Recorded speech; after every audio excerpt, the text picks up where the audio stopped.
Welcome to my channel. My name's Jared. This is another Sunday update video. I also post silent build videos on Fridays and most Wednesdays, so check those out as well. Today, we're going to talk about the 356, the Jeep, a little bit about the Land Cruiser, and the Beetle. Okay, so the 356. If you saw my last build video, you would have seen that I was using this hydraulic system here to straighten out the roof on the car. And in that video, I got it pretty straight, not too bad. Since then, I've done quite a bit more work.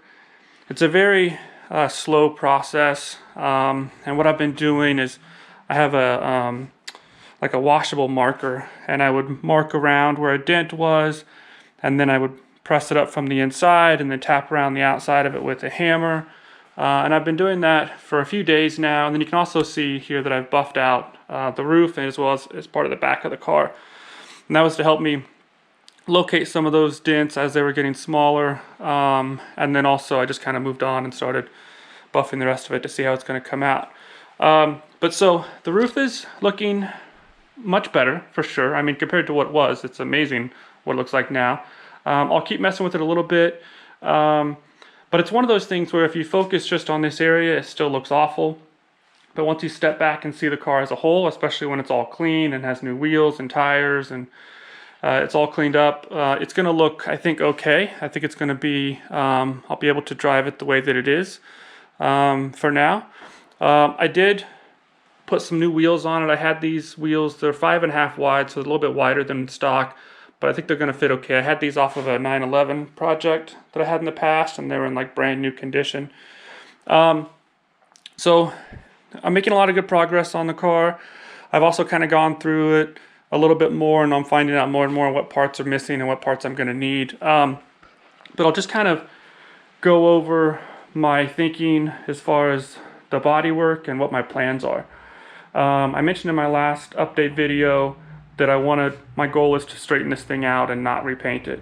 So don't worry, I'm not going to throw Bondo on this, paint over it, and pretend like it never happened. My goal is to not paint the car at all. I want to keep it original and just drive it, even though it's gonna obviously look beat up. Maybe someday I will want to restore it completely and do a new paint job and make the car look new again.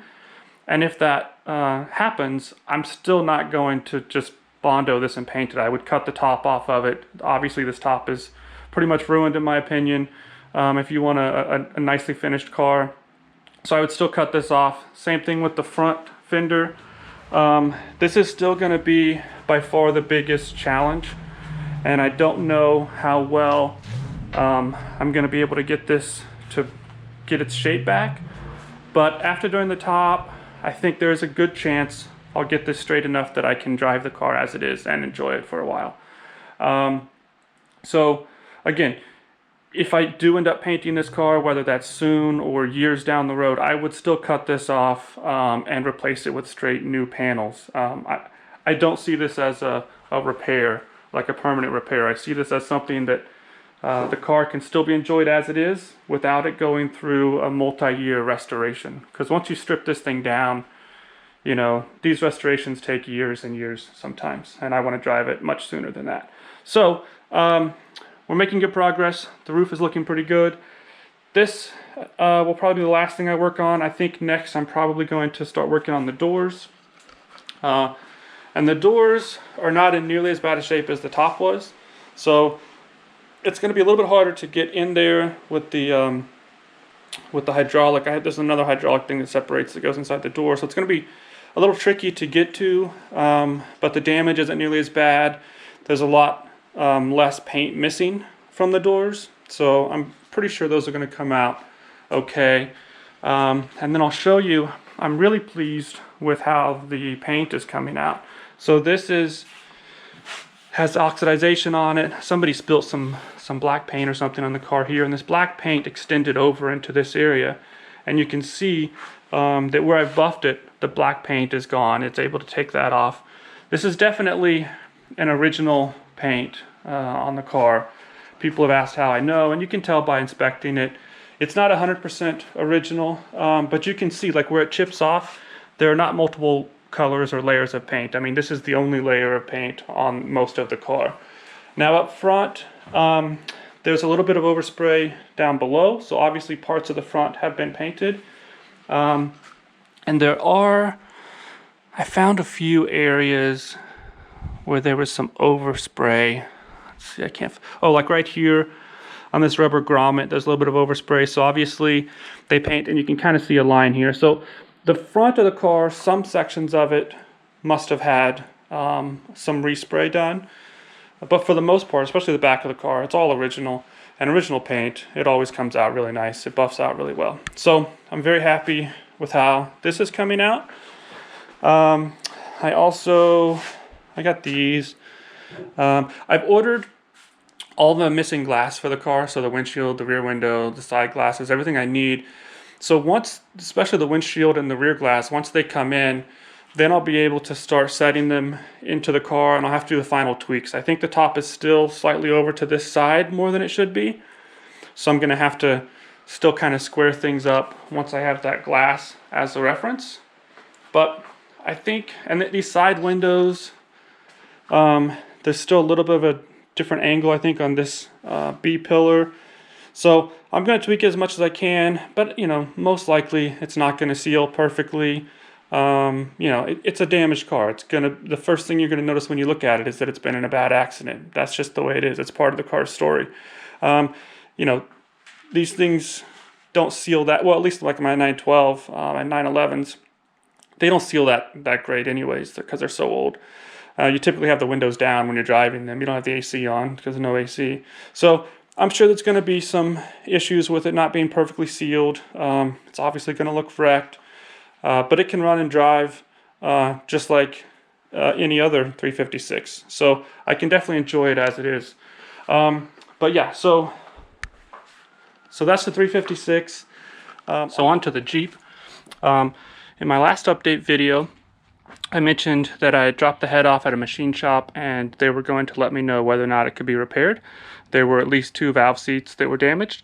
And so they have to replace the valve seat, at least on one of them, probably both. And so they had to check to make sure they could get those replacement seats. Good news is they can repair it. They've let me know it is going to be possible. So hopefully I'm going to have that head back sometime soon. And then I can get it back on here and get this thing running. In the meantime, I had the fuel injectors cleaned. So for those of you who may not know the process for fuel injectors, there's a place, this RC place, I dropped them off there. They can usually get them done within about 24 hours. It's about $25 per injector to have them rebuilt. And this is what you basically get. They run a test when they first get the injectors, and you can see they were not very consistent. Some were dripping.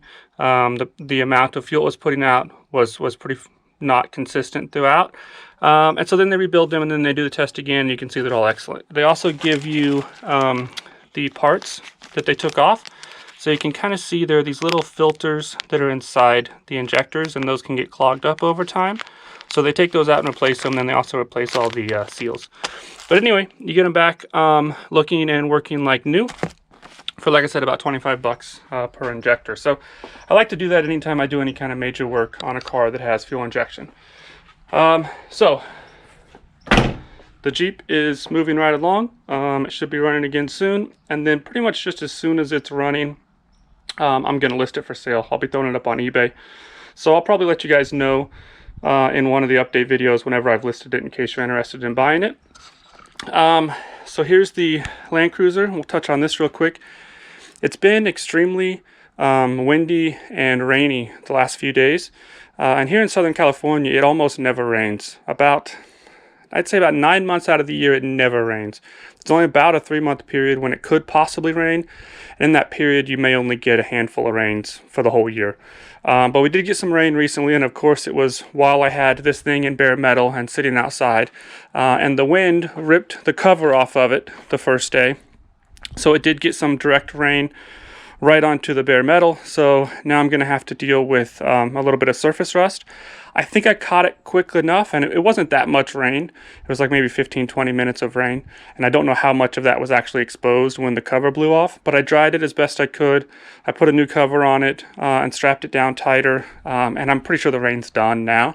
So Once this thing is moving, it's running and I can move it, then I'm going to start primering the body, this tub. And so I want to kind of do that here so I don't make even more of a mess in the garage. But so very soon I'm going to primer it anyways, and I'm also going to be treating a lot of it with that rust reformer that I brush on, especially in any kind of crevices where there might be some rust I couldn't get to with the sandblaster. So it will be treated for rust, and then of course it'll be primered with epoxy primer very soon, so it should be fine, but I wish it hadn't gotten wet. But okay, so that's the Land Cruiser, that's the Jeep. Now we'll talk about the Beetle. So if you saw the last build video on the Beetle, you would have seen that I fixed the shifter. There was a bushing, it always goes out on these. Also on all the Porsches I get, you have to replace that bushing. They always, after this amount of time, they've just deteriorated and the bushing's gone and the shifting's super sloppy. It's almost undrivable without that bushing. The part is extremely cheap, but putting it in sometimes can be a challenge. So anyway, I fixed the shifter.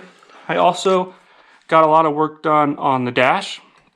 I still have some work to do on the dash. I took off the black pad, the dash pad, and I don't think I'm going to replace it because they're really expensive, and I just don't think it's going to add enough value. I don't really have any more room in the budget on this car. But so I'm not going to put the dash on. Plus, I think it looks better this way. It looks more backdated. But I do still need to get some new vents. These are all in bad shape. I also need to get some knobs for the radio, for the headlights, and then a correct ashtray, and then maybe something to put here. But you can see I found this really cool period correct Volkswagen radio. I'm pretty sure it's only AM, and I'm not even sure I'm going to hook it up, but it looks really good in the dash. I also got this shelf fin here. So the Beetle is really, really close. I still, like I said, I've got the parts to get for the dash still. I've also got some wiring to do for this speedometer to get all the lights and everything working correctly. And I've got some other things to clean up under the trunk here, in the trunk here. So I may do one more video where I do those kind of finishing touches. I also need to pull the bumpers off and paint the inside of them and replace these rubber seals. So I don't know if I'm going to film all that and do a video or if I'm just going to kind of do it in the background. But this car is very, very close to being done, which means I'll be doing a driving video very soon. And then sometime after that, I'll list it for sale. I probably am going to want to drive it and enjoy it for a little while first, but it won't be too long before I list this one as well. So that's the Beetle. No changes here on the chassis for the Land Cruiser. Like I said before, the main progress on the Land Cruiser is going to be the body. But so okay, that's it. That was a 356, the Jeep, the Land Cruiser, the Beetle. So that's enough rambling for this week. Thanks for watching, guys. And if you haven't already, please consider subscribing.